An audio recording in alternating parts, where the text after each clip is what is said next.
क्योंकि अशांतस्य कुतः सुखम, जेना जीवનમાં શાંતિ નથી એના જીવનમાં સુખ ક્યાંથી હોય?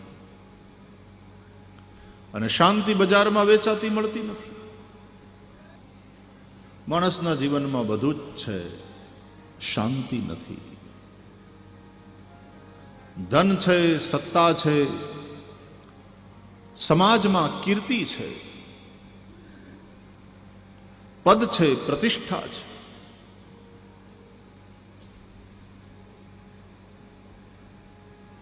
સંતતિ છે. એ પણ આજ્ઞાકારી ને સંસ્કારી હોય તો વિશેષ સંતોષ. શરીર પણ સારું હોય, નિરોગી હોય, સ્વાસ્થ્યનો લાભ આપણને પ્રાપ્ત થયો હોય. અને આ બધું હોવા છતાં મેં લોકોને એવું કહેતા સાંભળ્યા કે બધુંય છે, શાંતિ નથી. અને सीधी सी बात यह है कि जब तक शांति नहीं जीवन में, तब तक ये सब कुछ होते हुए भी आप सुखी नहीं हो सकते. क्योंकि अशांतस्य कुतः सुखम, જેના જીવનમાં શાંતિ નથી એના જીવનમાં સુખ ક્યાંથી હોય? અને શાંતિ બજારમાં વેચાતી મળતી નથી. એવી એક કથા સાંભળી છે કે ભગવાને જ્યારે સૃષ્ટિ બનાવી,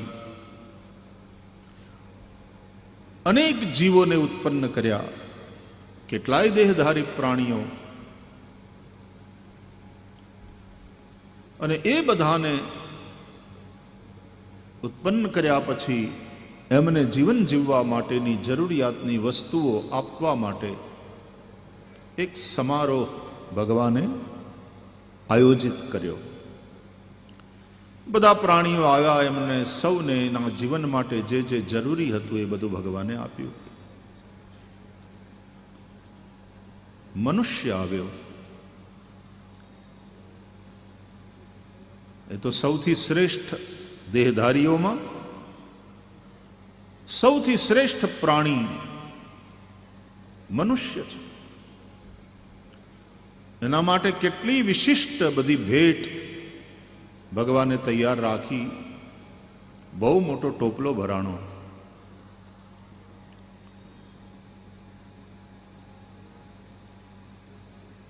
ભગવાન નારાયણની પાસે મનુષ્ય આવ્યો. મનુષ્યને જોઈ ભગવાને બહુ પ્રસન્નતાપૂર્વક દ્રષ્ટિ કરી કૃપાની. અને પેલો ટોપલો મનુષ્યના જીવનની જરૂરિયાત માટેની બધી જ વસ્તુઓનો ભગવાને હાથમાં લીધેલો. કે જોડી લઈને આવ્યો છે ને? કહ્યું હા પ્રભુ. જોડી ધરી મનુષ્ય. ભગવાને ટોપલો ઠલવ્યો એમાં, એની જોડીમાં. અને પોતાની જોડીમાં જે જે ઠલવાતું હતું એ જોઈ જોઈ મનુષ્ય બહુ રાજી થતો હતો. સરસ મજાનું ઘર, આભૂષણ, અનેક પ્રકારના ખાદ્ય પદાર્થો, જમીન જાયદાદ, સંતતિ, એનું સુખ દેખાતું હતું.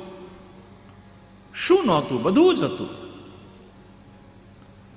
મનુષ્ય રાજી થતો હતો જોડીમાં જે જે મળ્યું એ જોઈ જોઈને. પણ ભગવાન જ્યારે ઠલવતા હતા ટોપલો એની જોડીમાં, ત્યારે એક વસ્તુ નીચે પડી ગઈ. મનુષ્યનું ધ્યાન ન રહ્યું. અને એ જે નીચે પડી ગઈ વસ્તુ, એના ઉપર ભગવાને પગ મૂકી દીધો. એ પોતાના ચરણની નીચે છુપાવી દીધી. આ લક્ષ્મીજી જોઈ ગયા. મનુષ્ય તો પોતાની જોડીમાં જે જે ભગવાન તરફથી મળ્યું એ ભગવાનની કૃપાનો પ્રસાદ માની વારંવાર પ્રભુને પ્રણામ કરી એકદમ કૃતજ્ઞ ભાવે પ્રભુને પ્રણામ કરીને વિદાય થયો. ભગવાને કહ્યું, જા મોજ કર, આનંદ કર. મેં તને મનુષ્ય બનાવ્યો છે અને જીવન જીવવા માટે થઈને બધું આપ્યું છે. બધું આવી ગયું ને ભાઈ? તો કે હા, ખૂબ કૃપાનાથ, ખૂબ કૃપા. બધું લઈને ગયો મનુષ્ય. એ ગયો પછી લક્ષ્મીજી ભગવાનને બોલ્યા, આમે તમે તમારા ઘરવાળાની પાસેથી કંઈ છુપાવી ન શકો.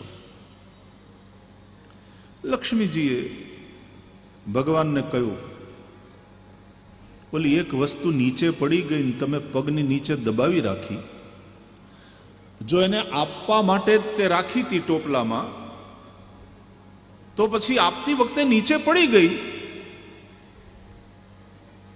તો આપણે તરત ઉઠાવીને એને આપી દેવી જોઈએ, અથવા તો એને કેવું જોઈએ કે ભાઈ તારી વસ્તુ નીચે પડી ગઈ બાપા લઈ લે. તમે ન એ ઉઠાવી અને એની જોડીમાં મૂકી, ચાલો તમે ન ઉઠાવો, એને કહી દેવું તું, તમે કીધું પણ નહીં, ઉલટાની એ વસ્તુ ઉપર તમે તમારો પગ મૂકી અને એ વસ્તુને પગની નીચે છુપાવી દીધી.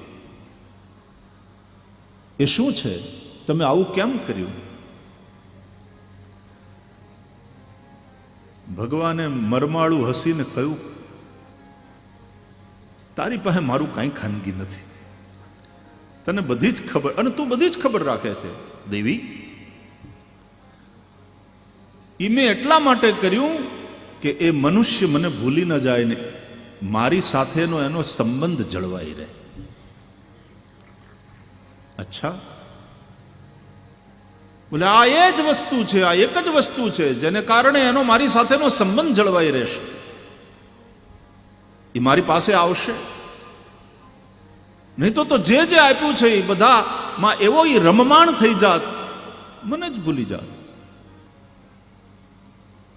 અને એને કારણે એના જીવનમાં બધું હોવા છતાં એ દુઃખી રહેત.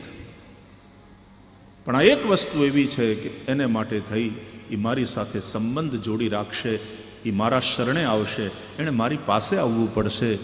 લક્ષ્મીજીએ કહ્યું, પણ બતાવો તો ખરા, પગની નીચે શું દાબ્યું છે તમે, તમારા ચરણમાં શું રાખ્યું? અને ભગવાને પગ જરાક ઊંચો કરીને બતાવ્યું. લક્ષ્મીએ જોયું, એ શાંતિ હતી.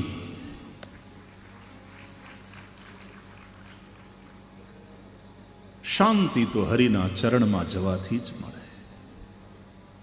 શાંતિ તો પ્રભુના ભજનથી જ સંભવ છે. હરિભજન બિના સુખ શાંતિ નહીં. ભગવાન શાંતાકારમ ભુજગશયનમ પદ્મનાભમ સુરેશમ. તુલસીદાસજી રામજીની વંદના કરે છે તો કહે છે, શાંતમ શાશ્વતમ અપ્રમેય મનગમ નિર્વાણ શાંતિપ્રદમ. ભગવાન સ્વરૂપથી શાંત છે અને જીવોને શાંતિપ્રદ એટલે શાંતિ આપનારા. બ્રહ્મા શંભુ ફણીન્દ્ર સેવ્ય મનિષમ વેદાંત વેદ્યમ વિભુમ. અત્યારે તમે બધા કેવા શાંતિથી કથા સાંભળો છો, એકદમ શાંત ચિત્તવૃત્તિને શાંત કરી ભગવાનની કથામાં મનને લગાડી કેટલા શાંતિપૂર્વક કથા સાંભળો છો. આ શાંતિ, આ સાત્વિકતા, આ આનંદ આપણા જીવનમાં હંમેશાને માટે સ્થિર થઈ જાય, આવી આપણે પ્રાર્થના કરીએ. મનુષ્યના જીવનમાં શાંતિ નથી. ભગવાને જે કંઈ આપ્યું છે એને ભગવાનની કૃપા તો માને છે ઘણા. ભગવાનની કૃપાથી જમીન જાયદાદ, આવક સારી છે, 4 દીકરા, એ કયામાં સંસ્કારી, કોઈને વ્યસન ન મળે, સેવા કરવા વાળા વહુઓય સારી મળી છે, દીકરીઓ સાસરે સુખી છે, ભગવાનની દયાથી શરીરમાં નરવાઈ પણ છે, કોઈ નખમાંય રોગ નથી. આ બધુંય હોવા છતાં કશુંક ખૂટે છે, અને એ જે ખૂટે છે તે શું? શાંતિ. બધું હોવા છતાં જો શાંતિ નહીં હોય તો અશાંતસ્ય કુતઃ સુખમ. તમે ખરા અર્થમાં સુખી નથી. એ ખરું સુખ, એ વાસ્તવિક સુખ મેળવવા માટે જે શાંતિ શ્રી હરિના ચરણમાં છે ત્યાં જવું રહ્યું. ભગવાન એટલા માટે ભગવદ્ ગીતામાં કહે છે, સર્વધર્માન પરિત્યજ્ય મામેકમ શરણમ વ્રજ. શરણાગતિ, તમેવ શરણમ ગચ્છ સર્વભાવેન ભારત. ભગવાનના શરણમાં જવાનું, હરિ આશ્રય. શ્રીમદ ભાગવતના 10 લક્ષણમાં છેલ્લે આશ્રય. અત્ર સર્ગો વિસર્ગશ્ચ સ્થાનમ પોષણમૂતય મન્વંતરેશાનુકથા નિરોધો મુક્તિરાશ્રય. પુષ્ટિ પરંપરામાં એક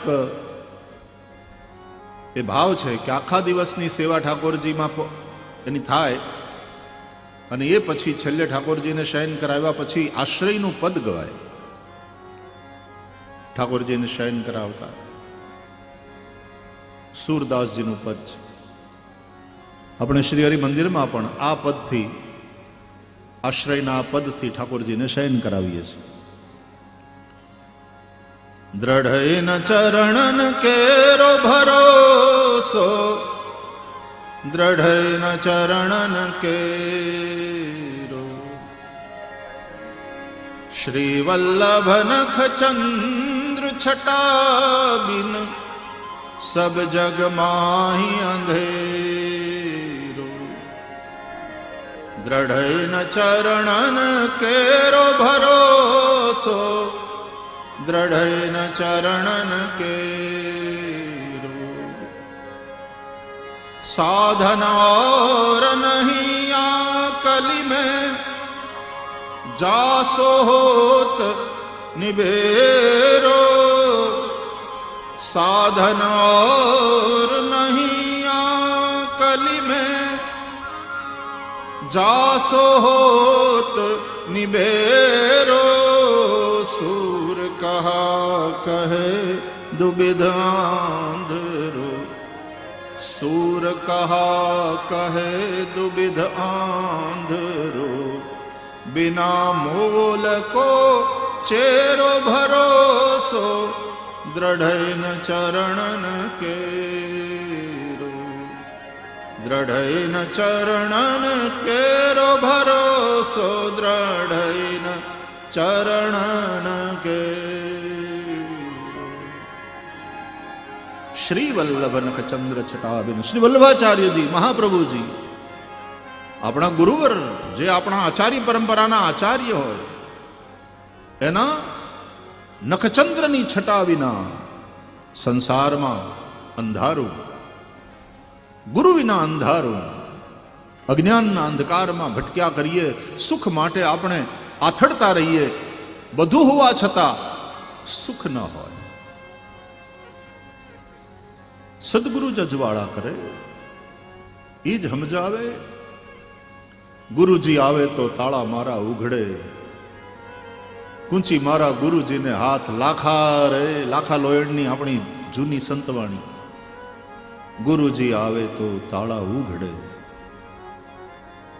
બ્રહ્મલીન પૂજ્ય ભજન પ્રકાશાનંદજી સ્વામીજી, એનું સ્મરણ કરું છું. પરમાનંદજી અહીંયા છે.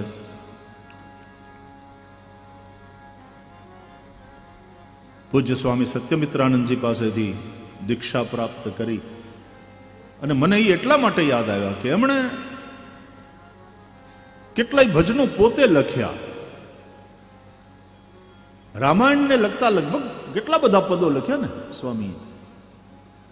પુસ્તક એનું પ્રગટ થઈ ગયું સ્વામીજી. મેં સ્વામીજી હતા ત્યારે કહ્યું, મેં કીધું સ્વામીજી આ બધા જ પુસ્તકો, આ બધા પદો ભેગા થઈ અને પુસ્તક પ્રગટ થવું જોઈએ. એકદમ એકદમ હેતાળ વ્યક્તિત્વ સ્વામીજીનું. કેટલા ભજનો લખ્યા એમણે, બધી જ લીલાઓ એમાં સ્પષ્ટ થઈ. સૂરદાસજીએ પણ આવા પદો દ્વારા પોતાના ગુરુની વંદના કરી. શ્રી વલ્લભ નખચંદ્ર છટા બિન સબ જગ માહી અંધેરો. અને બીજા અર્થમાં આપણે શ્રી હરિની સામે ઉભા ઉભા ગાતા હોઈએ ત્યારે શ્રી વલ્લભ નખચંદ્ર છટા બિન. બેડા બેડા અમારા શ્યામભાઈએ સરસ ભાવ કયો. શ્રી વલ્લભ, શ્રી એટલે લક્ષ્મી, એના વલ્લભ એટલે શ્રી હરિ, ભગવાન નારાયણ જે હરિમંદિરમાં બિરાજે છે, એ પ્રભુના નખચંદ્ર છટા બિન સબ જગ માહી અંધે. એ भी भाव है. साधन और नहीं आ कली में जासो होत निबेरो. सूर कहा कहे हों दिबिद आंधरो. હું તો બંને પ્રકારે અંધ છું. મારી પાસે આંખો પણ નથી અને ઓલી જ્ઞાનની પણ દ્રષ્ટિ નથી. બિના મોલ કો ચેરો. માણસના જીવનમાં જ્ઞાન હોય, પાંડિત્ય હોય, પણ પાંડિત્યનું અભિમાન હોય ને તો એ આંધળો જ છે. ભણ્યો હોવા છતાં, પંડિત હોવા છતાંય આંધળો છે. કારણ એને જ્ઞાનનું અભિમાન છે કે હું બહુ જાણું છું, મને બધી ખબર પડે. અજ્ઞાન કરતા પણ આ જે જ્ઞાનનું અભિમાન છે ને એ વધારે ગાઢો અંધકાર છે. એ વધારે ગાઢો અંધકાર છે. ઓલામાં ક્યાંક ક્યાંક સૂરજ ન હોય, રાત હોય તો ચંદ્રમા હોય, ચંદ્રમા ન હોય ને અમાવસની રાત હોય તો તારલિયા તો હોય, તારલિયા ટમટમતા હોય. પણ એમાંય જો અમાવસ્યાની રાત અને એ વાદળછાઈ રાત, તારાનું તેજ ન હોય. એમ અભણ કરતા, અજ્ઞાની કરતા, અજ્ઞાની તો અંધારામાં છે જ, પણ પોતાની જાતને જ્ઞાની સમજે, પંડિત સમજે અને પાંડિત્યના અભિમાનમાં જે આંધળો થઈને ફરતો એ વધારે ઘોર અંધકારમાં ભટકે છે.